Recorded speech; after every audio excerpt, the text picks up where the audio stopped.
सो cocaine जो है, cocaine वो ऑब्टेन होती है एरिथ्रोजाइलम कोका से। कौन से प्लांट से मिलती है? एरिथ्रोजाइलम कोका से मिलती है, ठीक है। और कोकेन जो है ये न्यूरोट्रांसमीटर जो होता है हमारा, जैसे डोपामिन एक न्यूरोट्रांसमीटर है, उसके ट्रांसपोर्ट को इंटरफेयर करती है, interfere with the transport of neurotransmitter like dopamine. Neurotransmitter पढ़े हैं हमने 11th क्लास में, जो न्यूरल जंक्शन के ऊपर या सिनेप्स के ऊपर होते हैं, और वो एक्शन पोटेंशियल जो है उसको ट्रांसपोर्ट करने में हेल्प करते हैं, ठीक है। So they are taken by smoking. Cocaine जो है इसको स्मोक करके लिया जाता है, टेकन बाय स्मोकिंग। ये क्या करते हैं? दे stimulate the central nervous system, central nervous system को स्टिमुलेट करते हैं। And induce euphoria. यूफोरिया क्या होता है? Euphoria is the sensation of increased energy. Euphoria क्या होता है? ऐसे सेंसेशन होता है, एक ऐसी अनुभूति होती है कि बॉडी में एनर्जी आ रही है, ठीक है। तो ये उसको इंड्यूस करता है, induce euphoria and increased energy, ठीक है। इसकी हाई डोजेज यदि ले ली जाए कोकेन की, they can cause hallucination. Hallucination क्या होते हैं? हेल्यूसिनेशन होते हैं भ्रम। हेल्यूसिनेशन क्या होते हैं? भ्रम हो जाना, ठीक है। मिथ या हम बोलते हैं कि सपनों की दुनिया में चले जाना, उसको बोलते हैं हेल्यूसिनेशन, ठीक है। तो ये चीजें हैं कुछ कोकेन के बारे में। नाउ हेल्यूसिनोजेंस। हेल्यूसिनोजेंस जो होते हैं, they are products of plant like atropa belladonna. ये आपको प्लांट दिखाई दे रहा है, ठीक है, ये है एट्रोपा बेलाडोना, ठीक है। तो एट्रोपा बेलाडोना और दतूरा जो होते हैं ये हेल्यूसिनोजेनिक होते हैं, ठीक है, होते हैं हेल्यूसिनोजेनिक होते हैं। जो हेल्यूसिनोजेंस होते हैं, जो हेल्यूजन्स क्रिएट करते हैं, जो मिस जो फूल्स वर्ल्ड में ले जाते हैं, जो भ्रम की दुनिया में ले जाते हैं, तो ये होते हैं हेल्यूसिनोजेंस। एक होती है LSD, lysergic acid diethylamide. LSD, LSD क्या होता है? लाइसर्जिक एसिड डाइथाइलमाइड, ठीक है। It is obtained from fungus. कहाँ से मिलती है? फंगस से मिलती है। बार्बिट्यूरेट्स, एम्फिटामिन्स, बेंजोडाइजेपिन्स, ये ट्रीट मेंटल इलनेस। ये यूज करे जाते हैं मेंटल इलनेस को ट्रीट करने के लिए, जैसे डिप्रेशन एंड इंसोम्निया। इंसोम्निया क्या होता है? नींद नहीं आना, ठीक है। डिप्रेशन और इंसोम्निया को ट्रीट करने के लिए यूज करे जाते हैं, ठीक है। इसके बाद में टोबाको। टोबाको की बात करते हैं। तो आपको स्टिकर दिखाई दे रहा है, और इस स्टिकर के ऊपर इस पोस्टर दिखाई दे रहा है आप लोगों को स्क्रीन के ऊपर एक, और पोस्टर के ऊपर आपको क्लियरली दिखाई दे रहा होगा, इस पोस्टर के ऊपर दिखाई दे रहा है आपको, tobacco companies kill their best customers. Tobacco companies जो हैं वो अपने बेस्ट कस्टमर्स को किल कर रहे हैं। तो टोबाको जो है it is very much toxic, बहुत ज्यादा टॉक्सिक है, ठीक है। और ये रिलीज करता है adrenaline and NOR adrenaline. Adrenaline और नोर एड्रेनलिन रिलीज करता है, जिससे हार्ट बीट इंक्रीज होती है, ब्लड प्रेशर इंक्रीज होता है, ठीक है। और बॉडी की एफिशिएंसी डिक्रीज होती है। क्या होता है? ये इंस्टेंट स्टिमुलेटर है बट लॉन्ग टाइम डिप्रेसेंट हैं, ये डिक्रीज करते हैं बॉडी की एफिशिएंसी, ठीक है। कैसे लिए जाते हैं टोबाको? टोबाको जो है वो स्नफिंग से लिए जा सकते हैं, चिविंग किए जा सकते हैं टोबाको, या स्मोकिंग भी किए जा सकते हैं टोबाको से, ठीक है। टोबाको जो है वो लंग कैंसर करती है, ब्रोंकाइटिस करती है, थ्रोट कैंसर करती है, गैस्ट्रिक अल्सर करती है, ऐसे बहुत सारी डिजीज करते हैं टोबाको प्रोडक्ट्स, ठीक है। कार्बन कार्बन मोनोऑक्साइड जो है वो एक मेजर प्रोडक्ट है टोबाको का। जो सिगरेट स्मोकिंग है, सिगरेट स्मोकिंग जो लोग करते हैं, जो बीड़ी पीते हैं, जो सिगरेट पीते हैं, जो हुक्का पीते हैं, तो उनके अंदर से इस ऐसे प्रोडक्ट्स के अंदर से निकलता है कार्बन मोनोऑक्साइड। कार्बन मोनोऑक्साइड निकलता है, और कार्बन मोनोऑक्साइड जो है उसकी खास बात क्या होती है? Carbon monoxide has a high efficiency for haemoglobin. Haemoglobin जो है वो कार्बन मोनोऑक्साइड के लिए हाईली एफिशिएंट होती है, उसकी एफिशिएंसी अच्छी होती है हीमोग्लोबिन की। तो हीमोग्लोबिन जो है वो कार्बन मोनोऑक्साइड के साथ बाइंड होकर के क्या बना लेती है? वो एक स्टेबल प्रोडक्ट बना लेती है। जबकि हीमोग्लोबिन ना तो ऑक्सीजन के साथ स्टेबल प्रोडक्ट बनाती है, ना ही कार्बन डाइऑक्साइड के साथ स्टेबल प्रोडक्ट बनाती है। तो हीमोग्लोबिन जो है वो ऑक्सीजन के साथ बाइंड होती है तो ऑक्सी हीमोग्लोबिन बनाती है, बट ऑक्सी हीमोग्लोबिन स्टेबल नहीं होता। तो वो क्या करती है? हीमोग्लोबिन ब्लड में जाएगी, जहां ऑक्सीजन की पार्शियल प्रेशर कम है वहां उस ऑक्सीजन को रिलीज कर देगी, ठीक है। और यदि हीमोग्लोबिन ऑक्सीजन के साथ स्टेबल कंपाउंड बना दे तो वो ऑक्सीजन को रिलीज नहीं कर पाएगी, ठीक है। तो हमें तो क्या करना है? ऑक्सीजन लंग से बॉडी तक पहुंचाना है, यानी कि पकड़े और वहां जाके छोड़ दे। तो वहां जाके छोड़ेगा कब? जब अनस्टेबल कंपाउंड बनेगा, ठीक है। तो हीमोग्लोबिन ऑक्सीजन के साथ अनस्टेबल कंपाउंड बनाती है, फिर हीमोग्लोबिन कार्बन डाइऑक्साइड के साथ भी अनस्टेबल कंपाउंड बनाती है, कार्बामीन और हीमोग्लोबिन, ठीक है। बट हीमोग्लोबिन जो होती है वो कार्बन मोनोऑक्साइड के साथ क्या बना लेती है, स्टेबल कंपाउंड बना लेती है। और कार्बन मोनोऑक्साइड के साथ हीमोग्लोबिन की एफिशिएंसी भी अच्छी होती है, ठीक है। तो इससे क्या होता है, इससे जब कार्बन कार्बन मोनोऑक्साइड के साथ हीमोग्लोबिन की एफिशिएंसी अच्छी होती है और कार्बन मोनोऑक्साइड के साथ स्टेबल कंपाउंड बना लेती है, तो ब्लड में क्या होता है, हीमोग्लोबिन की ऑक्सीजन कैरिंग कैपेसिटी डिक्रीज हो जाती है, ब्लड में ऑक्सीजन की कमी हो जाएगी, और ऑक्सीजन की कमी हो जाएगी तो हाइपोक्सिया हो जाता है। ऑक्सीजन की डेफिशिएंसी को बोलते हैं हाइपोक्सिया, या सफोकेशन सा फील होता है, या हाइपोक्सिया हो जाता है, ये सब चीजें होती हैं। इसके अलावा टोबाको से एम्फाइसेमा होता है। एम्फाइसेमा क्या होता है, एम्फाइसेमा होता है जैसे लंग एलोलीज होती है ना, लंग एलोलीज के ऊपर टोबाको का जो कार्बन होता है वो डिपोजिट हो जाता है, जिससे उसका सरफेस एरिया कम हो जाएगा। इससे क्या हो जाएगा, लंग एलोलीज की ऑक्सीजन की जो सरफेस जो है, लंग एलोलीज का जो शेयरिंग सरफेस है, जो गैसेज एक्सचेंज का सरफेस है ना, वो सरफेस डिक्रीज हो जाएगा और गैस एक्सचेंज बहुत कम होगा, तो उस डिजीज को बोलते हैं एम्फाइसेमा। तो एम्फाइसेमा होता है किसकी वजह से, आपके टोबाको स्मोकिंग की वजह से। नेक्स्ट आता है ड्रग्स के अंदर एल्कोहल। अब एल्कोहल क्या है, एल्कोहल जो है it is a depressant. Alcohol क्या है, एक डिप्रेसेंट है। It affect central nervous system, central nervous system को अफेक्ट करता है। लीवर सिरोसिस करता है एल्कोहल। ये आपको लीवर के डायग्राम दिखाई दे रहे हैं, ये हेल्दी लीवर दिखाई दे रहा है, और ये सिरोसिस जिस लीवर में हो चुका है, ये लीवर सिरोसिस का डायग्राम आपको दिखाई दे रहा है। तो हेल्दी लीवर दिख रहा है और सिरोसिस का डायग्राम आपको दिखाई दे रहा है, ठीक है। तो अल्कोहल जो है, जो लोग अल्कोहल ड्रिंक करते हैं, जो लोग शराब पीते हैं, उनका सोशल इमेज क्या होता है, ये सब आप लोग जानते हैं, ठीक है। ये देखिए आपको पिक्चर्स दिखाई दे रही है, ये लोग, एक पर्सन जो है ये ड्रिंक किया हुआ, और ये कहीं भी सीढ़ियों के ऊपर गिर जाते हैं, कहीं भी आप सड़क के ऊपर आपको गिरे हुए मिलेंगे, ठीक है। तो हर तरफ से गिरे हुए लोग होते हैं वो। तो अल्कोहल जो है, उनकी कोई सोशल इमेज नहीं होती है। देखिए अल्कोहल से क्या नुकसान है, सबसे पहले पैसा का कम, ठीक है। शराब पीने वाले के अच्छे दोस्त नहीं होते, उनके जैसे ही दोस्त मिलेंगे, ठीक है। तो अच्छी कंपनी नहीं होती है, सोसाइटी में इमेज अच्छी नहीं होती है, ठीक है। तो और उसकी फैमिली वैल्यू तो आप समझ ही सकते हैं, फैमिली वैल्यू क्या होती है। जो ड्रिंक करते हैं, जो एल्कोहलर्स होते हैं, जो ड्रिंकर्स होते हैं, उनकी फैमिली जो है वो क्या, कितनी अपनी फैमिली रिस्पॉन्सिबिलिटीज को फुलफिल करते हैं, और कितनी अपनी फैमिलीज को वैल्यू देते हैं, कितनी उनकी फैमिलीज उनकी रिस्पेक्ट करती हैं, ये सब चीजें हम समझ सकते हैं इजीली, ठीक है। तो ये चीजें हैं किसके बारे में, अल्कोहल के बारे में। कुछ और बात करते हैं। चलिए, ये आपको कुछ पोस्टर्स दिखाई दे रहे हैं, नो ड्रग्स, ये अल्कोहल स्मोकिंग ड्रग्स इनको क्रॉस किया हुआ है। ये पोस्टर्स जो हैं ये यूज किए जाते हैं, ये गवर्नमेंट ऑफ इंडिया के द्वारा यूज किए गए पोस्टर्स हैं, ठीक है। एडोलेसेंस, अगला टॉपिक है एडोलेसेंस, ठीक है। तो एडोलेसेंस क्या होता है, it is the teenage years between 12 to 19, 12 से 19 साल के बीच की जो उम्र होती है उसको बोलते हैं एडोलेसेंस। जो टीनेज है उसको बोलते हैं एडोलेसेंस, ठीक है। और ये जो एडोलेसेंस की जो एज है ना, it is the transitional stage from childhood to adulthood.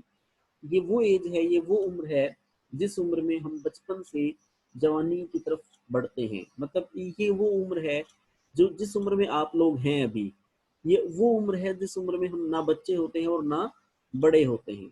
मैं एक बहुत अच्छा सा एग्जांपल देता हूँ कि जब हम घर पे रहते हैं तो हमारे फैमिली में जो बड़े हैं, वो जो बड़े हैं, हम जब कोई बड़ा डिसीजन लेने की कोशिश करते हैं तो बड़े हमसे कहते हैं कि तुम अभी बच्चे हो, ठीक है।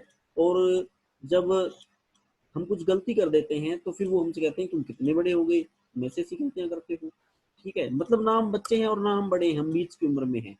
तो वो जो बीच की उम्र है ना, जो ट्रांजिशनल स्टेज है ना, उसे बोलते हैं एडोलेसेंस। जो बचपन से जवानी में ली जाती है हमें, उसे बोलते हैं हम एडोलेसेंस, ठीक है ना। और यदि देखा जाए तो it is the most beautiful time of the life, it is the golden period of the life, ठीक है। तो ये 12 से 19 साल की जो उम्र है उसे बोलते हैं एडोलेसेंस।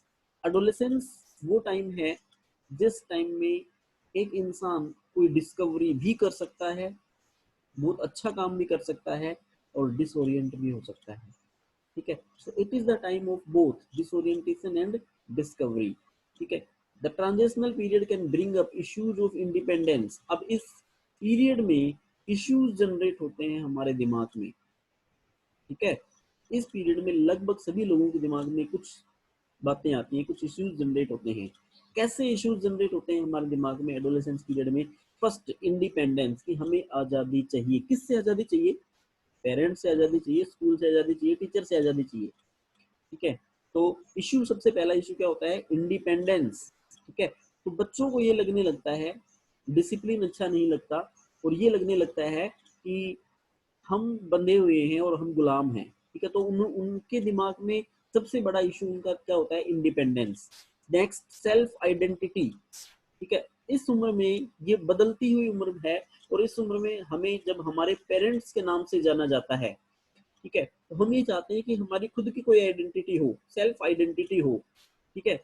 बहुत सारे adolescents and their peers, peers क्या होते हैं? जो नजदीक वाले दोस्त होते हैं, वो होते हैं peers. Many adolescents and their peers face tough choices, ठीक है। बहुत सारे एडोलेसेंट्स, बहुत सारे ऐसे बच्चे और उनके पीयर्स जो है ना, वो बहुत सारे टफ चॉइसेस को फेस करते हैं, ठीक है, regarding school work, drugs, alcohol and their social life, ठीक है। तो इसी उम्र में स्कूल वर्क भी बहुत ज़्यादा मिलता है। इसी उम्र में ऐसे दोस्त मिलते हैं जो हमें ड्रग्स की तरफ भी ले जा सकते हैं, जो हमें अल्कोहल की तरफ ले जा सकते हैं, और हमारी सोशल लाइफ को डिस्ट्रॉय कर सकते हैं, डिस्टर्ब कर सकते हैं। Hence, it is a very vulnerable phase of mental and psychological development of an individual. तो ये सबसे इम्पोर्टेंट फेज है हमारी लाइफ की, जिस फेज में मेंटल और साइकोलॉजिकल डेवलपमेंट सबसे ज्यादा हो सकती है, ठीक है। सो ये कुछ चीजें थी एडोलेसेंस के बारे में। Now, causes of drug abuse. Drug abuse के कारण क्या है, क्या कोजेज हैं? क्यूरोसिटी, सबसे पहला कारण है क्यूरोसिटी, ठीक है। जब हम आजकल जो सोशल मीडिया, ठीक है, टीवी, मूवीज और इन सब में इतना ड्रग्स ड्रग्स ड्रग्स ड्रग्स दिखाया जाता है कि दिमाग में क्यूरोसिटी जनरेट होती है कि एक बार यूज करके देखना चाहिए कि कैसा होता है। तो क्यूरोसिटी, और एक बार यूज किया तो फिर वो आपको अपना गुलाम बना लेगा, तो इसलिए ऐसी क्यूरोसिटी ना हो तो ही बेहतर है। नीड ऑफ एडवेंचर, अच्छा, ये एडवेंचर जो है ना, ये सबसे खतरनाक चीज है, ठीक है। खतरों से के खिलाड़ी, ठीक है। नीड ऑफ एडवेंचर, तो बहुत सारे लोग जो है ना, उनको एडवेंचर्स पसंद होते हैं, और एडवेंचर के चक्कर में वो ड्रग्स की तरफ जाते हैं। एक्साइटमेंट, एक्सपेरिमेंटेशन, कि एक बार एक्सपेरिमेंट करके देख लेते हैं कैसा है। मोटिवेट चिल्ड्रंस टू एक्सपेरिमेंट, ये सारी चीजें जो है ना, ये बच्चों को मोटिवेट करती हैं ड्रग्स की तरफ, एल्कोहल की तरफ या स्मोकिंग की तरफ। फर्स्ट यूज जो होता है ड्रग्स और अल्कोहल का, that may be out of curiosity and experimentation. जो पहला यूज होता है, पहली बार जब कोई यूज करता है ना, ड्रग्स का, अल्कोहल का या स्मोक का, तो वो हो सकता है क्यूरियोसिटी की वजह से ना हो, और एक्सपेरिमेंटेशन की वजह से ना हो, पीयर प्रेशर की वजह से भी हो सकता है। दोस्त ऐसे हों जो ड्रग्स लेते हों, जो अल्कोहल का यूज करते हों, जो स्मोकिंग करते हों, तो वो प्रेशर बना दें दोस्त, ठीक है। दोस्तों की बात तो फिर आप समझ सकते हैं कैसा होता है। Stress and pressure to excel in academics, ठीक है। ये बहुत इंपॉर्टेंट पॉइंट है कि every parent want to be excellent in academics by their words. हर पेरेंट्स चाहते हैं, सभी के माँ बाप चाहते हैं, सभी के माता पिता चाहते हैं कि उनका बच्चा एकेडमिक्स में एक्सीलेंट आए, एक्सेल अचीव करे, ठीक है। और वो स्ट्रेस, वो प्रेशर बच्चों के दिमाग पे होता है, हमारे दिमाग पे ये स्ट्रेस और प्रेशर होता है कि हमारे पेरेंट्स चाहते हैं कि हम एक्सीलेंट रहें, ठीक है। और वो स्ट्रेस, वो प्रेशर जो है ना, वो एक बहुत इंपॉर्टेंट रोल प्ले करता है यंगस्टर्स को उनकी दिशा से भटकाने के लिए, ठीक है। जिसकी वजह से यंगस्टर्स अल्कोहल ड्रग्स की तरफ मुड़ जाते हैं, फेसिंग करते हैं, प्रॉब्लम फेस करते हैं। तो पेरेंट्स की तरफ से जो प्रेशर है, जो एक्सीलेंट आने का जो प्रेशर है, ठीक है, या जो भी चीजें हैं, तो ये सब चीजें जो है ना, ये बहुत इंपॉर्टेंट है। ये बहुत ज्यादा इंपॉर्टेंट है किस चीज के लिए? भटकाने के लिए, ड्रग्स की तरफ मोटिवेट करने के लिए, ठीक है। बाद में perception among the youth that it's cool to smoke. Youth के अंदर एक परसेप्शन होता है, एक परसीव करते हैं वो कि they look cool by smoking, use drugs और alcohol. It is also in a way a major cause of youth to start the habits। तो ये भी एक तरीका है, ये भी एक रीजन है जिसकी वजह से यूथ जो होते हैं वो ऐसे आदतें शुरू कर देते हैं। टीवी, मूवीज, न्यूज़पेपर, इंटरनेट, ये सब हेल्प करते हैं ऐसी चीज़ों को प्रमोट करने के लिए। फिर अनस्टेबल और अनसपोर्टिव फैमिली स्ट्रक्चर, ये भी इम्पोर्टेंट हेल्प करता है, ये भी प्रेशराइज करता है यूथ को ड्रग्स और एल्कोहल की तरफ ले जाने के लिए। एंड पीयर प्रेशर, दोस्तों का प्रेशर, ठीक है, ये सारे के सारे कारण हैं एल्कोहल अब्यूज और ड्रग्स अब्यूज के। एडिक्शन क्या होता है एंड डिपेंडेंस क्या होता है? एडिक्शन क्या होता है? With repeated use of drugs और एल्कोहल, कोई भी इंसान जब रिपीटेड यूज करता है, बार बार यूज करता है, डेली यूज करता है, तो उसके रिसेप्टर्स जो होते हैं बॉडी के अंदर, जो रिसेप्टर्स होते हैं जो रिसीव करते हैं ड्रग्स और एल्कोहल को, वो रिसेप्टर्स जो होते हैं वो उनका टॉलरेंस लेवल इंक्रीज हो जाता है, और फिर वो शुरू में कम डोज के ऊपर भी रिसेप्टर रिसीव करते हैं, और फिर बाद में धीरे धीरे डोज बढ़ानी पड़ती है तब रिसेप्टर रिसीव करते हैं, और फिर धीरे धीरे ऐसी कंडीशन आ जाती है कि वो डिपेंडेंट हो जाते हैं उस पर्टिकुलर ड्रग्स या एल्कोहल के ऊपर। तो that condition is called addiction. उस कंडीशन को हम क्या बोलते हैं? Addiction, addiction. ठीक है, तो कोजेस क्या है एडिक्शन के? फर्स्ट देखिए यहाँ पर आपको दिखाई दे रहे हैं, curiosity, then need of adventure, then excitement, then experimentation and escape from stress and unsupportive family structure, ये सब हम डिस्कस कर चुके हैं। ठीक है, और if the regular dose of drugs alcohol is abruptly discontinued, then the body manifests characteristics and unpleasant withdrawal symptoms. Withdrawal symptoms, ये इंपॉर्टेंट टॉपिक आता है विड्रोल सिम्टम्स की। विड्रोल सिम्टम्स क्या होते हैं कि यदि कोई इंसान ड्रग्स और अल्कोहल का एडिक्ट है और वो एकदम से छोड़ने की कोशिश करते हैं, वो डिसकंटिन्यू कर देते हैं, तो उनकी बॉडी के अंदर कुछ ऐसे अनप्लीजेंट सिम्टम्स होते हैं, जैसे एंजाइटी हो जाए, नोजिया हो जाए, चक्कर आएंगे, पसीने आएंगे, सर दर्द हो जाएगा। ठीक है, तो ऐसे अनप्लीजेंट सिम्टम्स होंगे जब एकदम से कोई छोड़ने की कोशिश करता है तब, तो उसे बोलते हैं, उन सिम्टम्स को बोलते हैं withdrawal symptoms.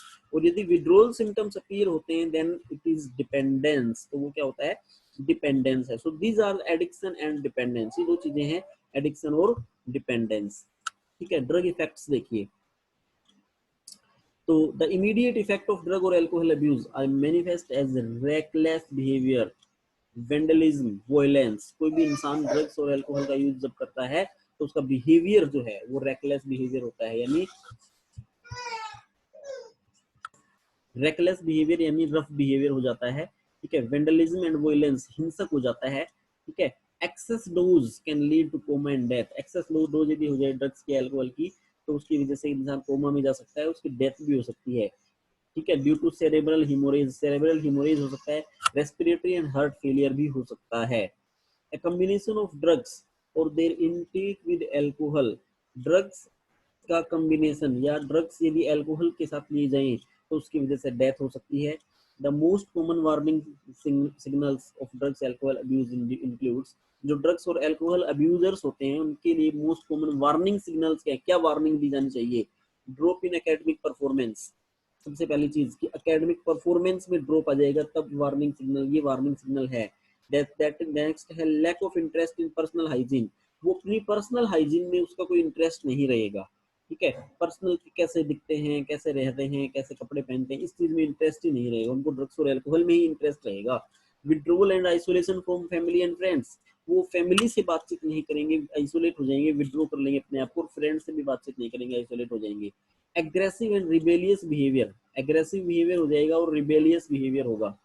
Lack of interest in hobbies, उसकी कोई हॉबीज नहीं होंगी और अपनी हॉबीज के अंदर इंटरेस्ट खो देंगे।